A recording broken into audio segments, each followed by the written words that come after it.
Hello everyone. Before this video begins, I need to sit down with you for a minute and be completely honest about what's going on. This isn't the message I wanted to give, but it's the one I have to give. This will be the last video I'm able to post until February. I really wish it wasn't the case, but right now, I just don't have another option. YouTube has removed monetization from Revenge Alley, and when that happens, the entire production process falls apart. I'll only be able to reapply for monetization in March, unless they somehow change their minds, which is very unlikely. These stories take real time, real effort, and real work to make. Without monetization, I simply can't keep releasing them the way I've been doing for the past year. I need to pause, regroup, and rebuild everything behind the scenes so this channel can survive long term.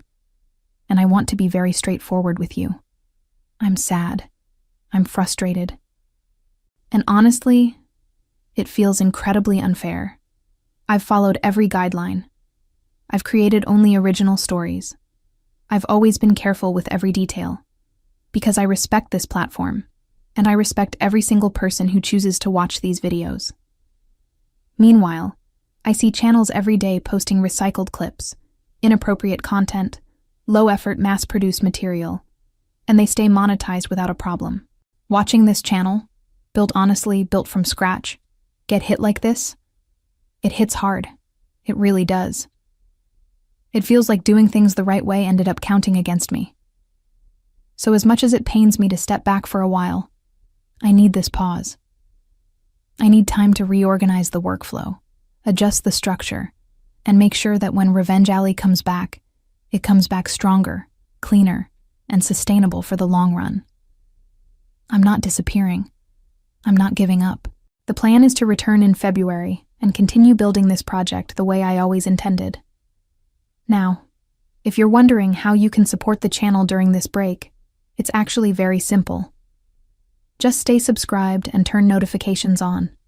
That's the best way to make sure you're here the moment new videos return in February. There's one more thing you need to know. Over the next days and weeks, I'll be removing the videos from the channel as part of this reset. So if there are stories you want to rewatch, now is the moment to do it. Once they're gone, they're going to stay offline until the full rebuild is complete. Thank you, truly, for being here. Thank you for your support, your comments, your time, and your trust. This audience has treated the channel with honesty and respect, and that means more than you'll ever know. It's the reason I'm committed to bringing Revenge Alley back the right way. For now, enjoy the final video of our channel. And again, thank you for watching Revenge Alley. Happy birthday to my soon-to-be ex-wife, Derek announced, sliding a manila envelope across the table toward me while his friends erupted into laughter. The restaurant went quiet around us, forks suspended mid-air, conversations dying on strangers' lips. I stared at the envelope, my 37th birthday cake sitting untouched between us, its candles still waiting to be lit. My name is Laura, and I had spent the last 8 years married to a man who thought cruelty was comedy. We lived in Portland, Oregon, in a house I had helped pay for with my salary as a logistics coordinator at Thornmere Solutions. I had met Derek at a friend's barbecue when I was 28, drawn to his easy charm and the way he made everyone around him laugh. What I did not realize then was that eventually, I would become the punchline. "Open it! Open it!" his friend Tyler chanted, slapping the table. Beside him, Greg was already recording on his phone, capturing what they clearly expected to be my humiliation. Derek sat back in his chair with that smug smile I had grown to despise, the one that said he had won something I had not even known we were competing for.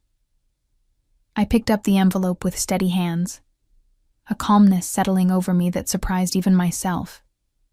Inside were divorce papers, already filled out, with little sticky arrows pointing to where I needed to sign. Derek had even highlighted the sections in yellow, as if I might miss them otherwise. "Took me weeks to plan this," Derek said proudly. "Figured your birthday was the perfect time. You know, out with the old, in with the new." His friends howled with laughter again, and I noticed a few other diners looking at us with a mixture of horror and fascination. But what Derek did not notice, what none of his idiot friends seemed to register, was the man sitting at the end of our table.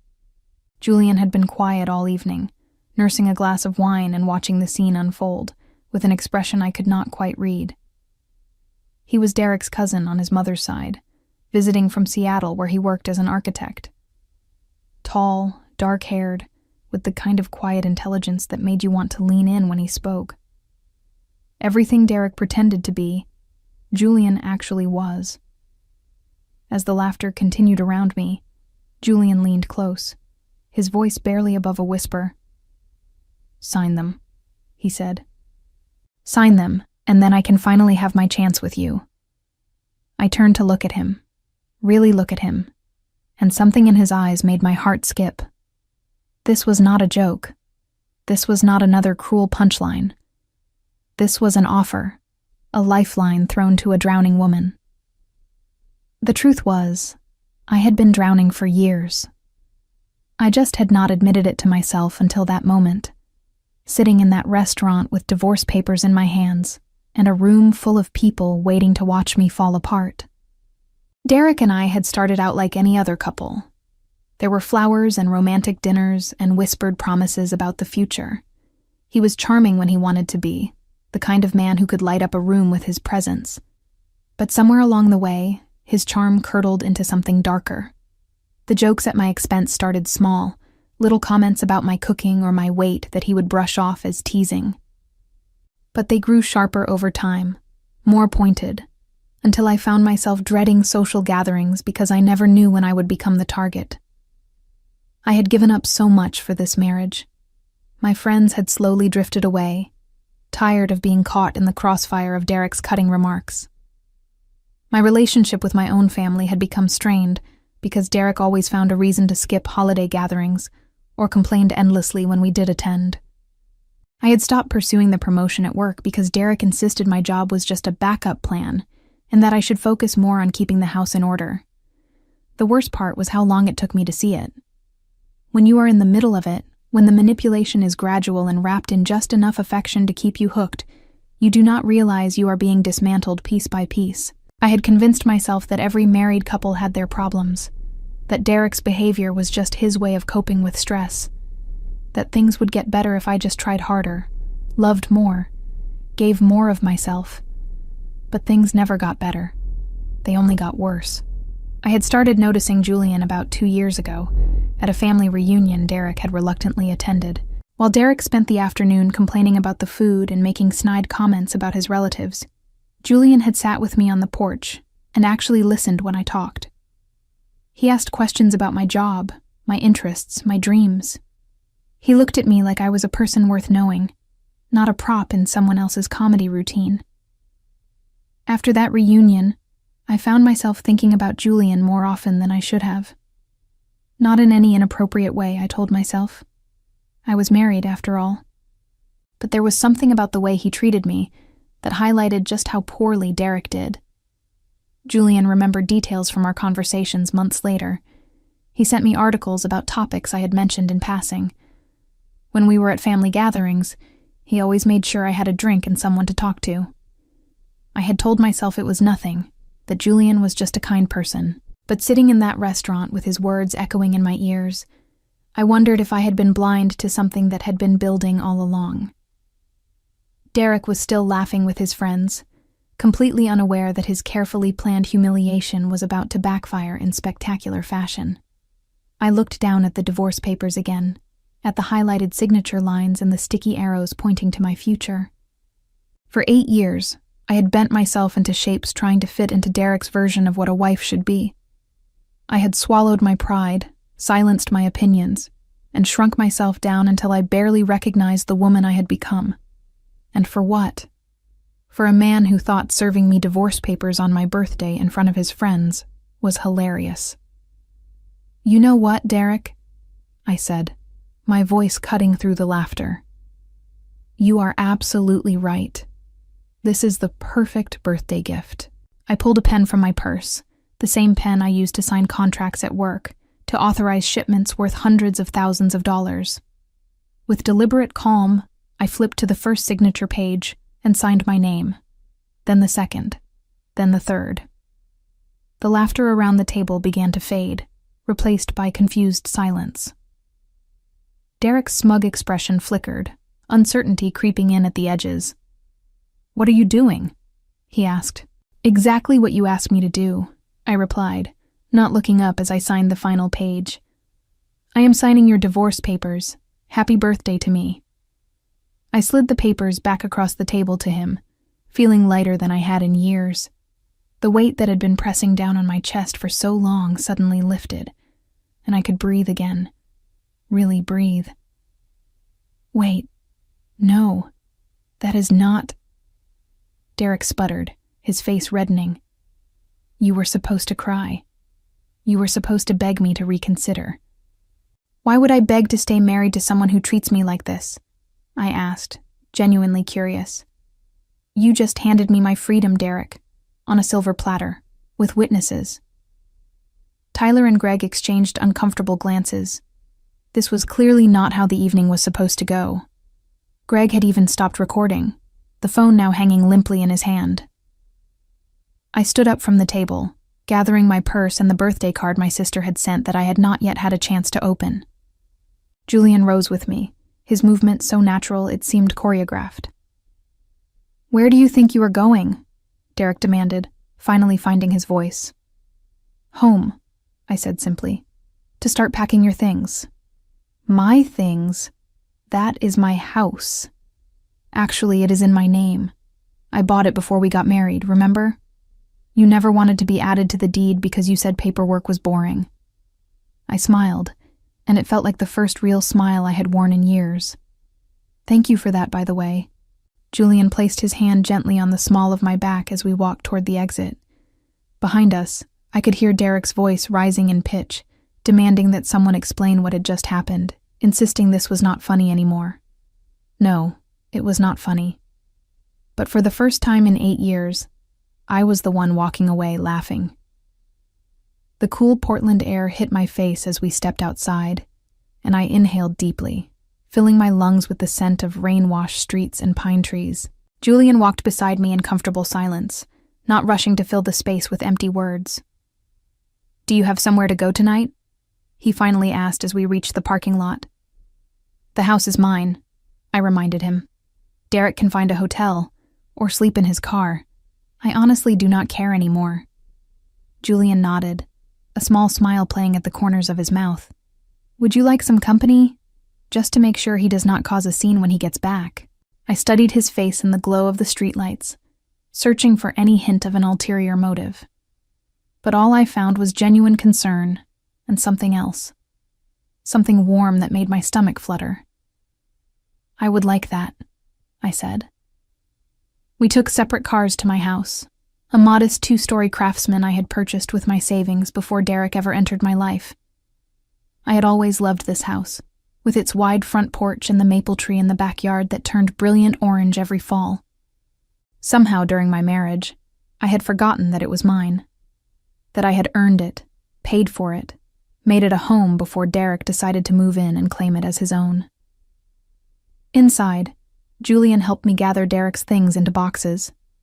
His clothes from the closet, his sports memorabilia from the garage, his collection of expensive whiskey that he bought with money we could not really afford. With each item I packed, I felt another chain fall away. "Can I ask you something?" Julian said as we worked. "Of course." "What you said back at the restaurant about what Derek did, has it always been like that?" I paused, a handful of Derek's socks suspended over a cardboard box. "Not always. At least it did not feel that way at first. The cruel jokes started small, you know? Little comments here and there. By the time I realized how bad it had gotten, I was so deep in it, I did not know how to get out." Julian set down the box he was holding and turned to face me. "I noticed," he said quietly. "At family gatherings, the way he talked to you, the way you would shrink whenever he spoke. I wanted to say something so many times, but I did not know if it was my place."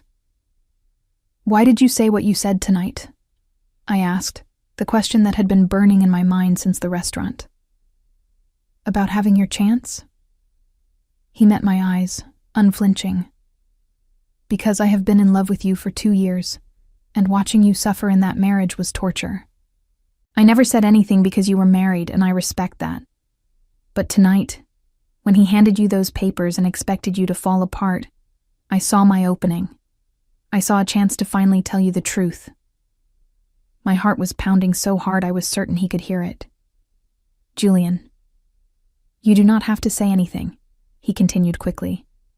I am not asking for anything right now.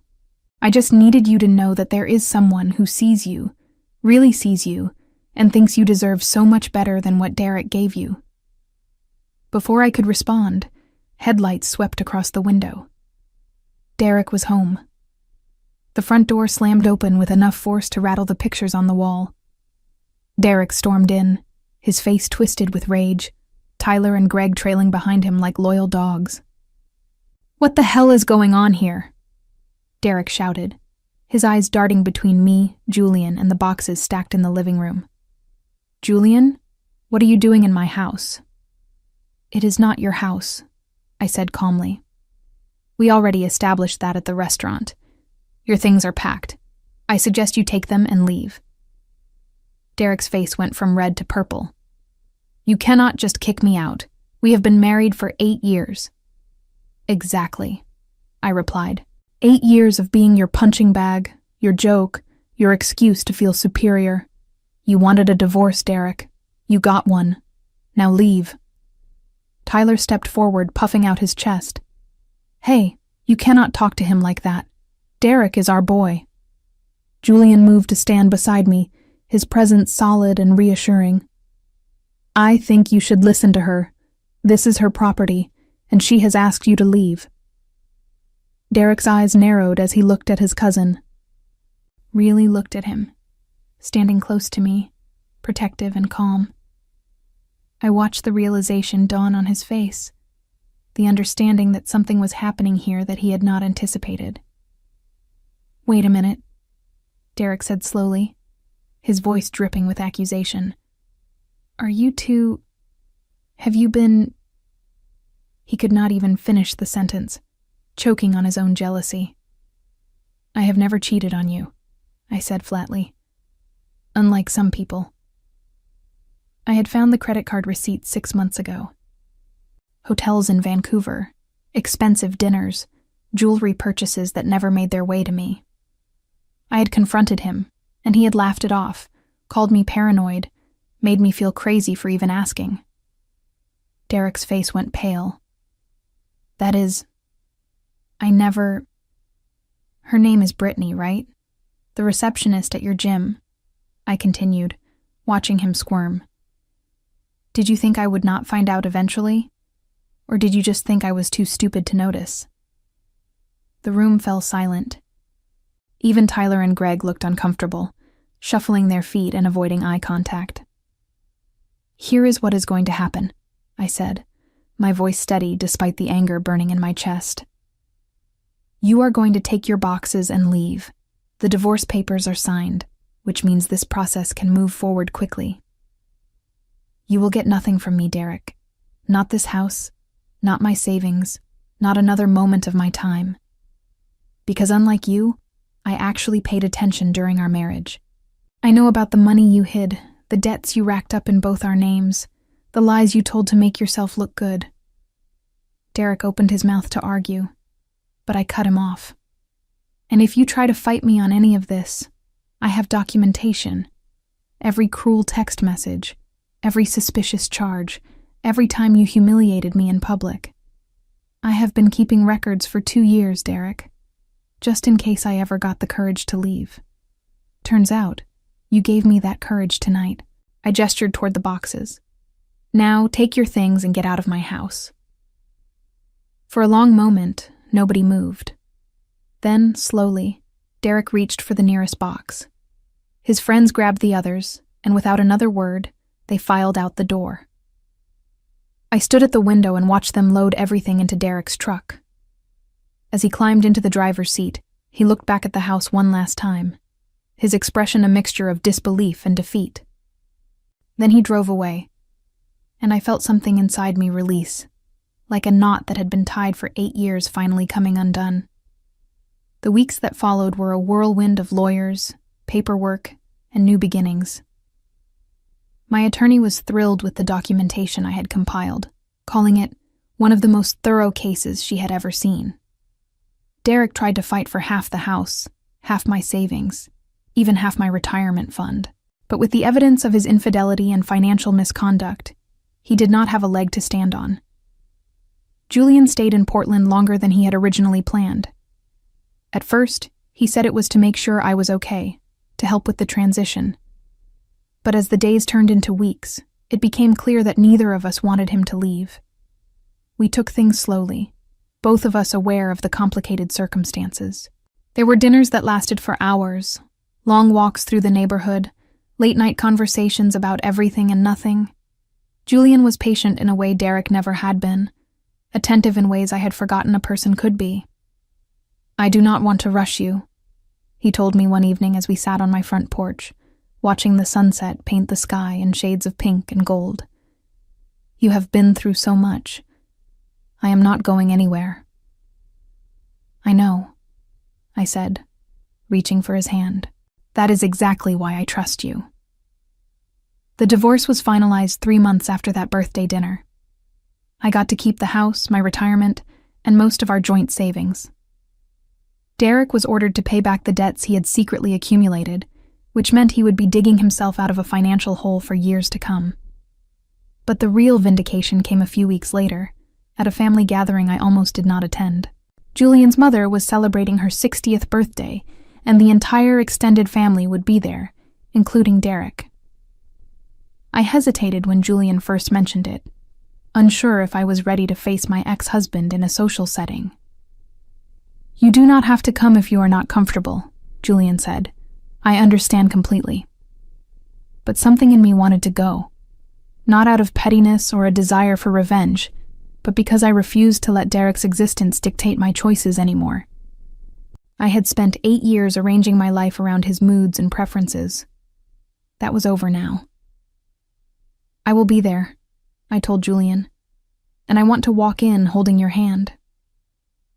The look on his face, pure joy mixed with disbelief, made everything worth it. The party was held at a beautiful restaurant overlooking the Willamette River. I wore a dress I never would have worn during my marriage, something that made me feel confident and beautiful. Julian looked at me like I was the only person in the room. We walked in together, his hand warm and steady in mine. The room was already full of family members, conversations buzzing, laughter floating through the air. And there, in the corner by the bar, stood Derek. He saw us at the exact moment we saw him. His drink froze halfway to his lips, his face going through a rapid series of emotions: confusion, recognition, shock, and finally, something that looked a lot like devastation. Julian squeezed my hand gently. "You okay?" I smiled, genuinely and freely. "I am perfect." Derek could not stop staring. Every few minutes I would catch him looking over at Julian and me, his expression growing more sour by the second. He was alone at the party, I noticed. Brittany from the gym was nowhere to be seen, and his usual entourage of Tyler and Greg had apparently not made the family invitation list. Halfway through the evening, he finally approached us. Julian's grip on my hand tightened slightly, but he did not move to shield me. He knew I could handle this myself. "So this is what you have been doing," Derek said, his words slightly slurred. He had clearly been making frequent trips to the bar. "Running off with my cousin the minute our marriage ended." "You ended our marriage, Derek?" I reminded him calmly. "On my birthday, in front of witnesses, remember?" His face flushed. "That was supposed to be... I did not think you would actually... You did not think I would actually leave?" I finished for him. "That is the problem, Derek. You never thought about what I might do, what I might want, what I might feel. You were so busy being the center of your own universe that you forgot other people exist."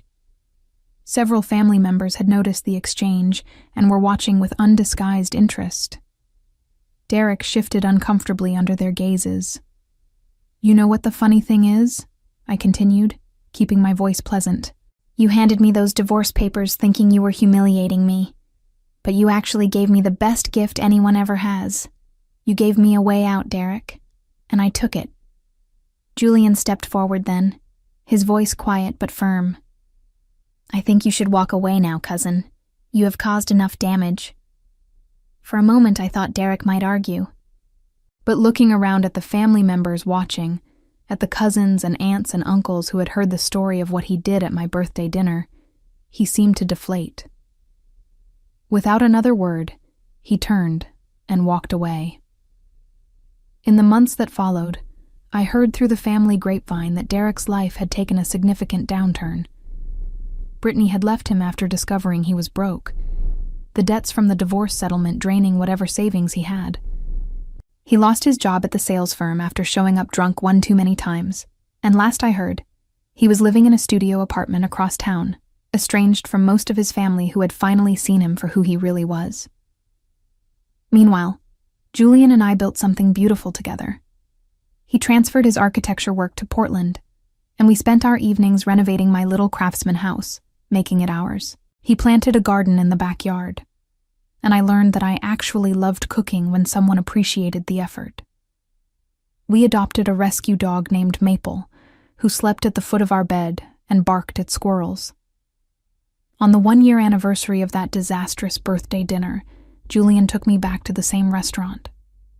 I was hesitant at first, the memories still sharp, but he insisted, and I trusted him. We sat at a different table this time, one by the window overlooking the city lights. When the waiter brought out a small box instead of dessert, my heart nearly stopped. "1 year ago," Julian said, taking my hands in his, "someone tried to use this place to break you. I wanted to reclaim it, to turn it into something beautiful." He opened the box, revealing a simple, elegant ring. "Laura, you are the strongest, most resilient person I have ever known. I have loved you since the moment I really got to know you. And I promise to spend the rest of my life making sure you never forget how extraordinary you are. Will you marry me?" I said yes through tears of joy, and as he slipped the ring onto my finger, I thought about the strange journey that had brought me here. A birthday ruined had become a life reclaimed. A marriage ended had made room for a love I never knew was possible. Looking back now, I realized that the best revenge was not watching Derek suffer, though there was a certain satisfaction in knowing he faced the consequences of his cruelty.